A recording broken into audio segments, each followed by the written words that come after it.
Steam Deck could be in a little bit of trouble. Now, not major trouble, but it could actually impact a few games that, that plenty of us do care about. And it essentially comes down to implementations of AntiCheat, because Steam Deck is not Windows. Steam Deck is Linux, and with Linux, the user has got significantly more power. And one of the developers where we're seeing this be an issue now is Bungie with Destiny 2, where the ideal way to play, I'm sure you can't wait for this, Matt, the ideal way to play Destiny 2 on the Steam Deck is going to be to fire up, of course, your Stadia account on the browser of the Steam Deck and play the game in Stadia. Cool. Fantastic. Yeah, no, that's the thing. Obviously, Steam Deck, you might immediately think, well, Destiny 2 in a handheld, who cares? But I think it was, I can't remember which outlet, it might have been PC Gamer said, and obviously they're entirely correct, that the Steam Deck is basically the best budget PC you can buy at the minute anyway. Yes. Because Steam eats so much of the hardware cost, and you can just plug it into your keyboard, mouse, and monitor, and off you go.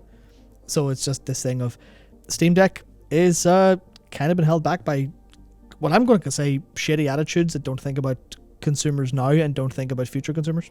Yeah. I mean, ultimately, if I think about myself as a consumer and what platforms I want to use, look, this is a discussion we've had plenty.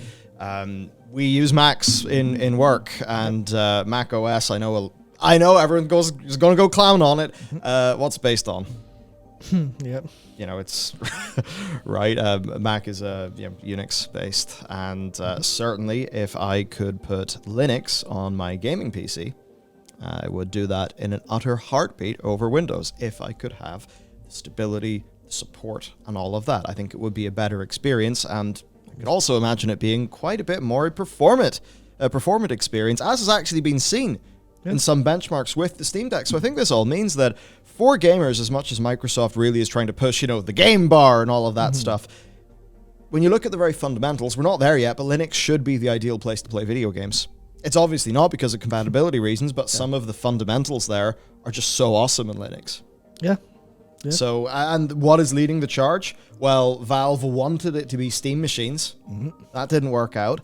Now it is the Steam Deck. So this does actually matter to us. Yeah, and I mean, things they've been doing with Proton have been insane.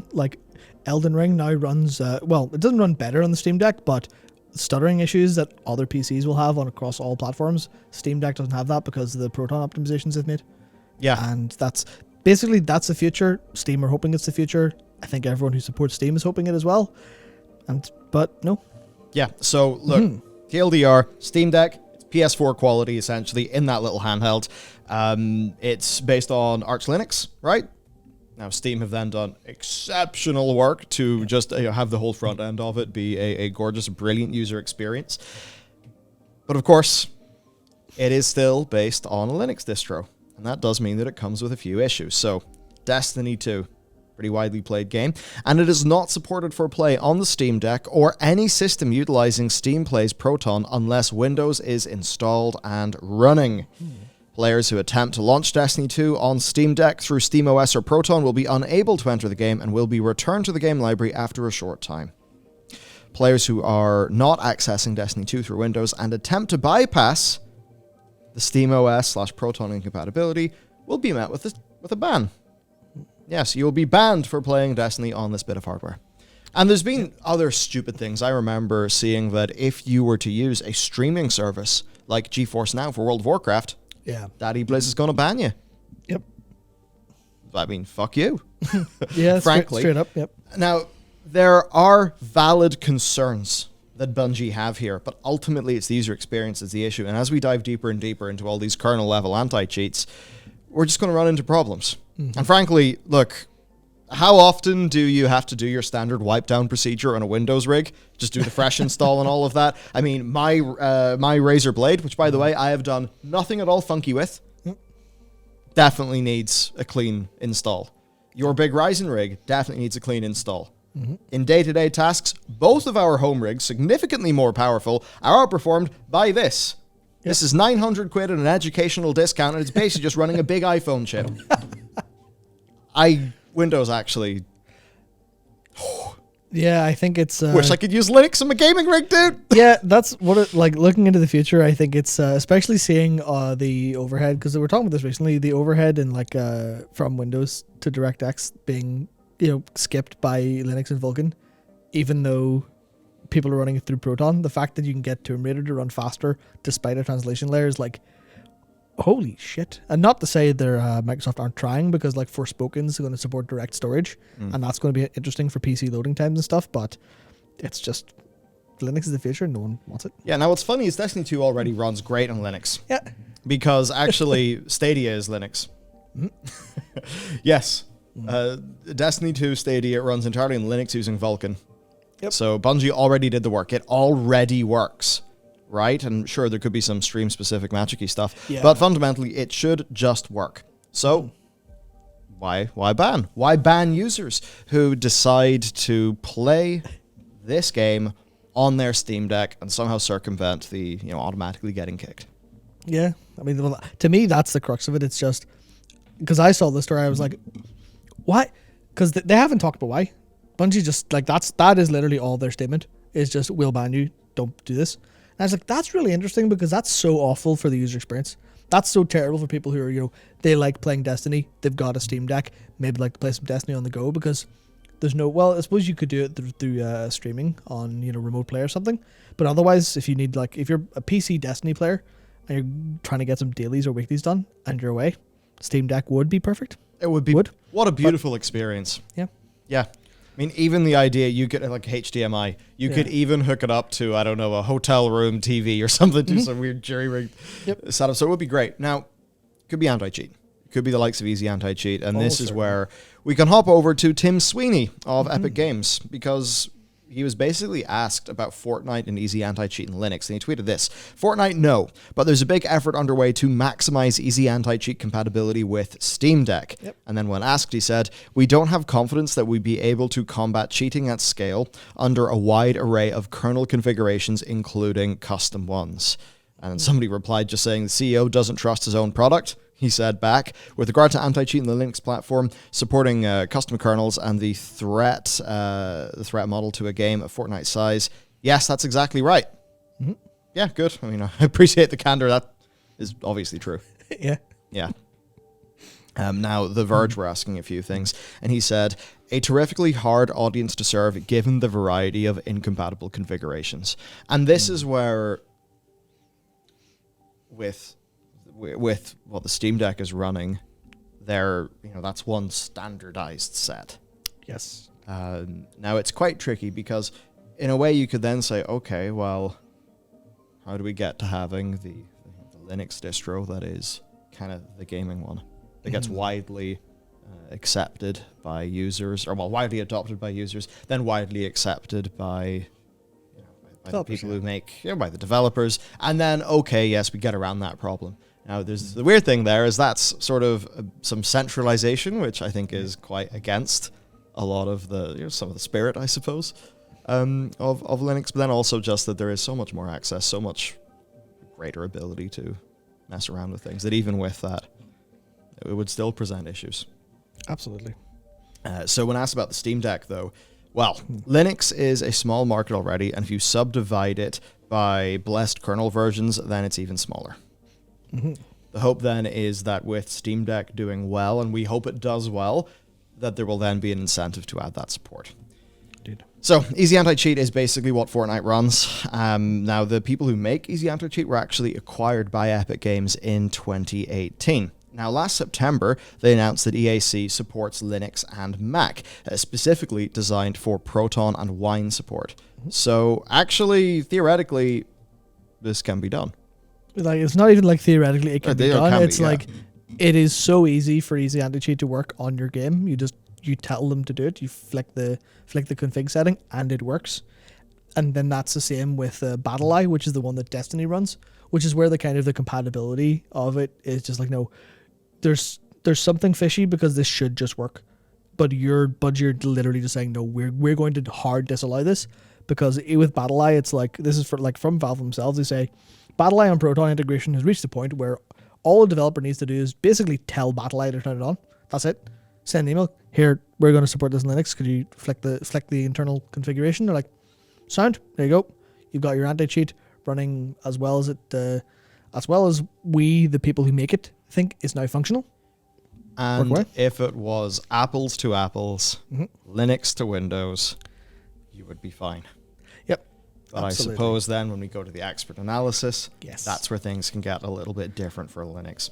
So over at Gaming on Linux, an article from Samsai is going into depth on this. Basically, yeah, the Sween does have a point, right? Indeed. I'll do the TLDR here because I don't want to sort of misread things wrong. Right.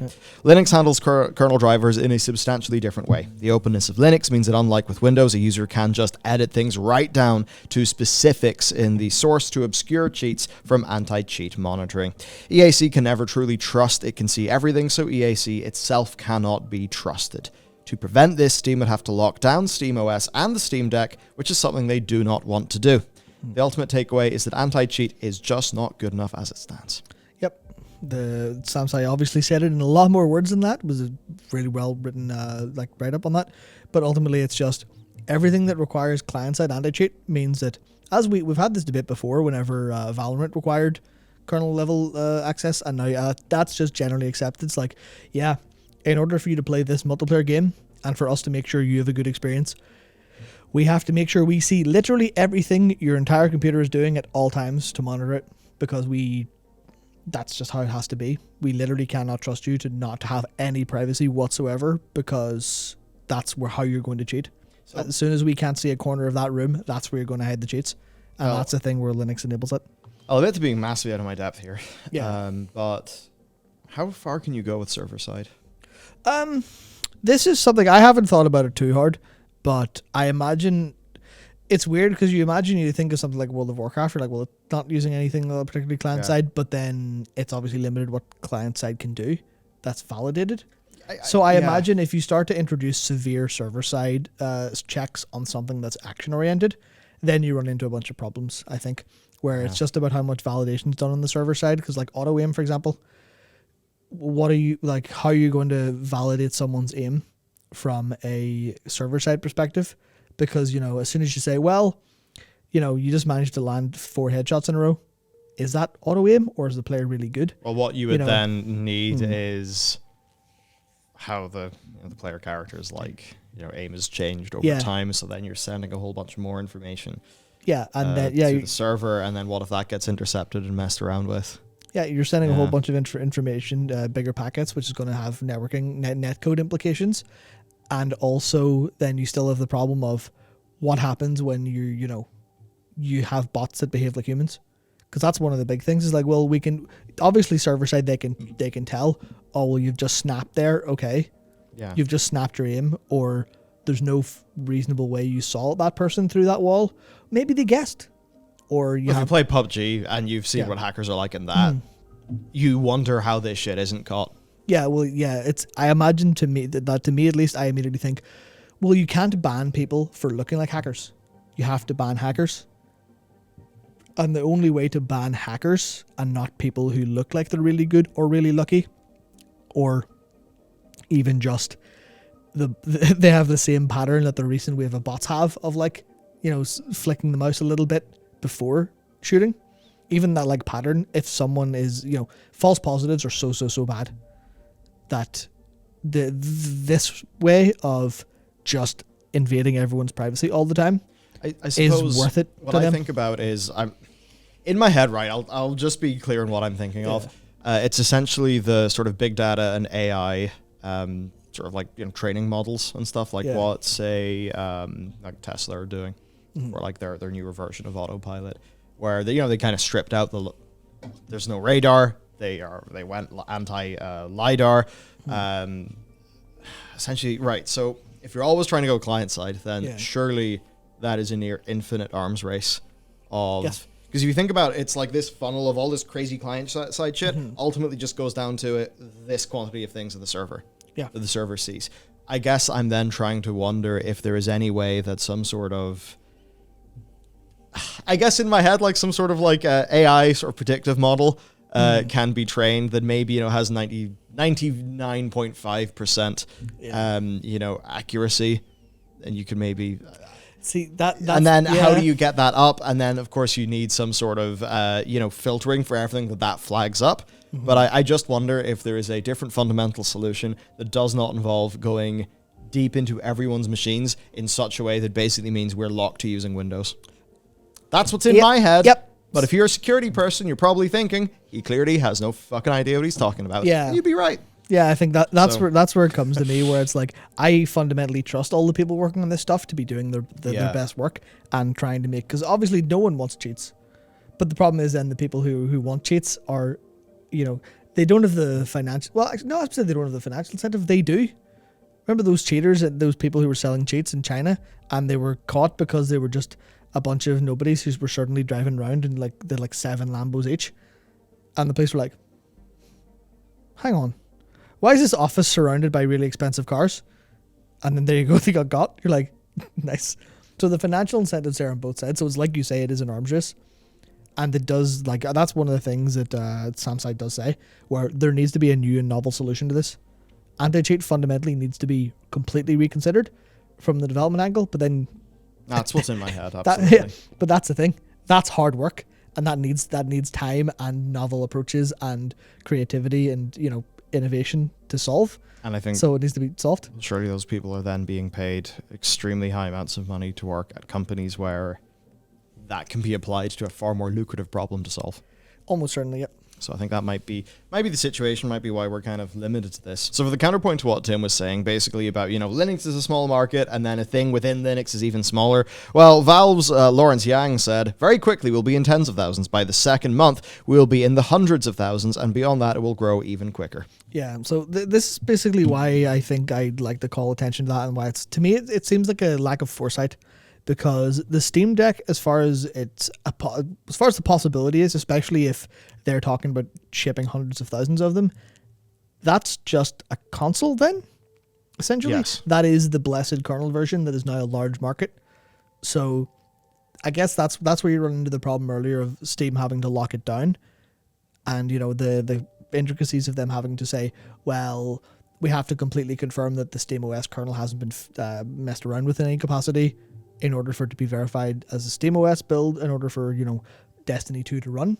But that's a case where if these companies were thinking about this and thinking about the potential audience of the Steam Deck in the same way that, because one thing that kind of struck me watching Gabe in the video where he's handing them out, he was, he definitely seemed a little bit taken aback by how big a moment this was for Steam.